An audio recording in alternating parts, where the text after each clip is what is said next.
आपका दूसरा टॉपिक है focal length of spherical mirror, दर्पण की फोकस दूरी। दर्पण की फोकस दूरी जानने से पहले हम दर्पण के टर्मिनोलॉजी को समझना जरूरी है। यह आपका अवतल दर्पण है। अवतल दर्पण का जियोमेट्रिक सेंटर पोल या ध्रुव है, जिसे हम कैपिटल P से लिखते हैं।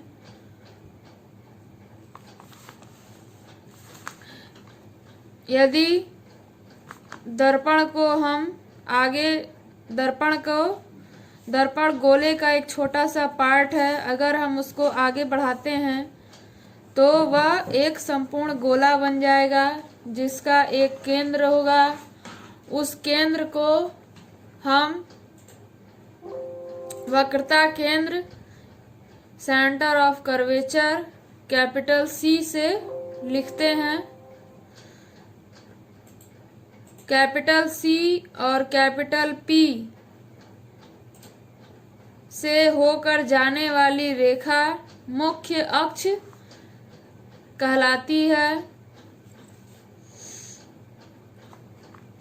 यदि अवतल दर्पण पर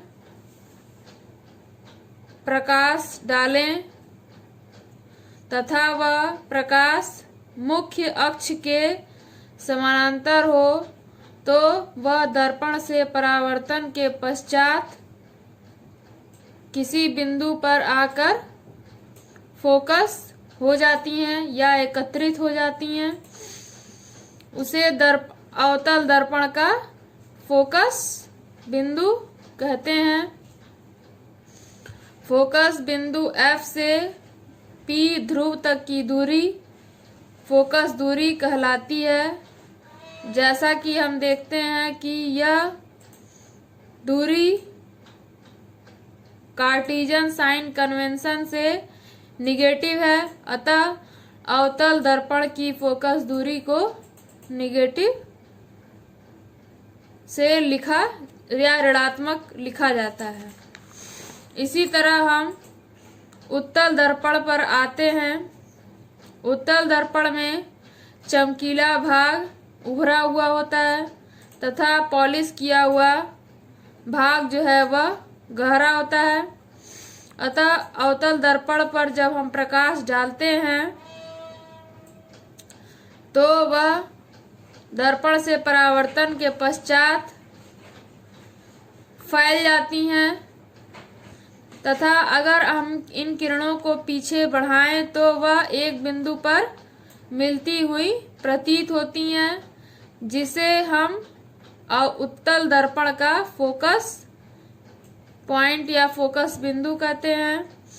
फोकस बिंदु से पोल या ध्रुव तक की दूरी FP फोकस दूरी कहलाएगी। यह उत्तल दर्पण के केस में फोकस दूरी कार्टेशियन साइन कन्वेंशन से पॉजिटिव या धनात्मक होती है।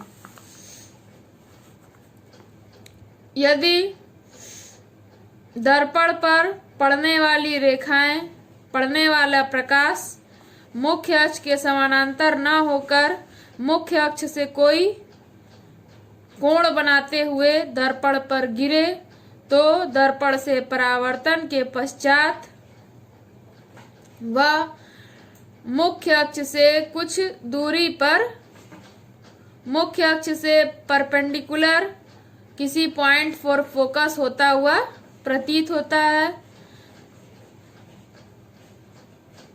उस पॉइंट को हम या उस बिंदु को हम जब मुख्य अक्ष के परपेंडिकुलर खींचते हैं तो वह मुख्य अक्ष पर हमें फोकस बिंदु प्राप्त होता है तथा इस तल को, जिस तल पर फोकस बिंदु हमें प्राप्त होता है, उसे हम फोकल प्लेन या फोकस तल कहते हैं।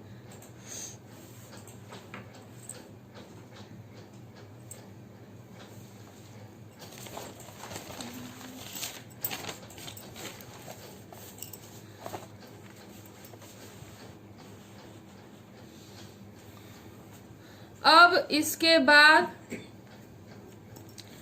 हम दर्पण की फोकस दूरी और वक्रता त्रिज्या में संबंध प्रूफ करेंगे।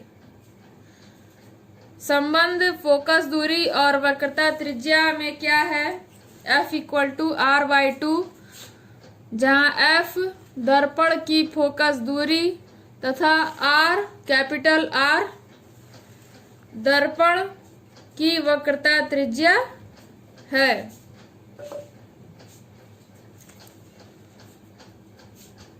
इस चित्र में अवतल दर्पण को दिखाया गया है।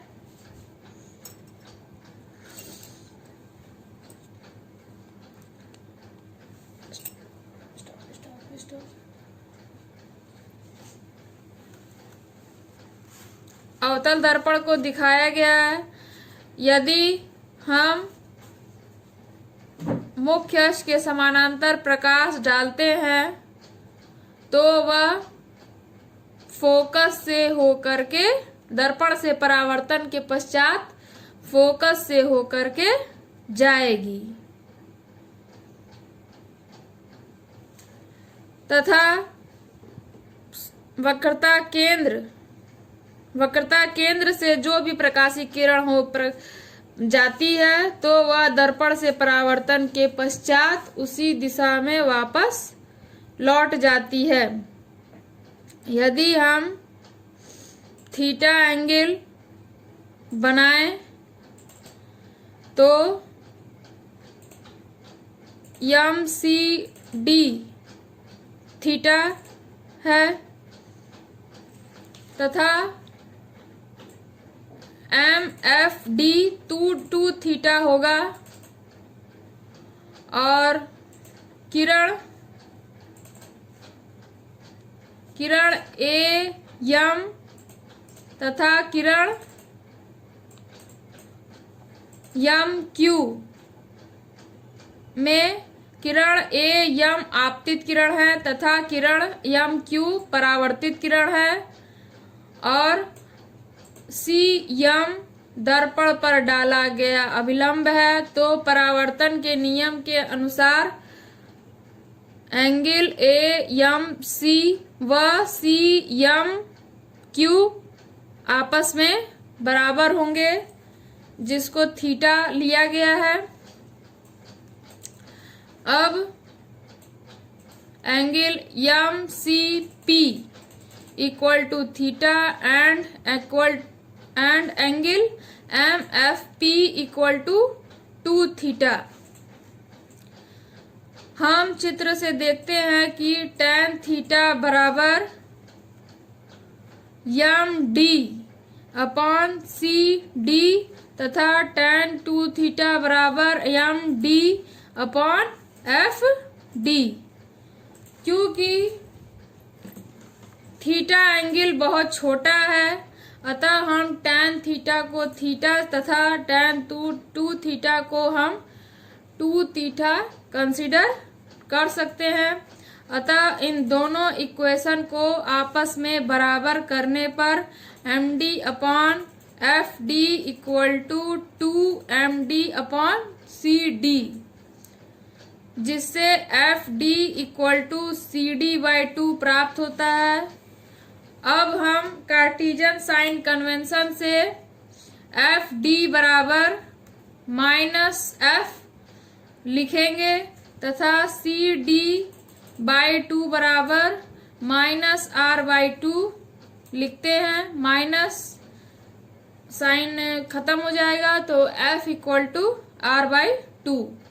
यह F = R/2 अवतल दर्पण के लिए प्राप्त सूत्र है तथा F = R/2 उत्तल दर्पण के लिए भी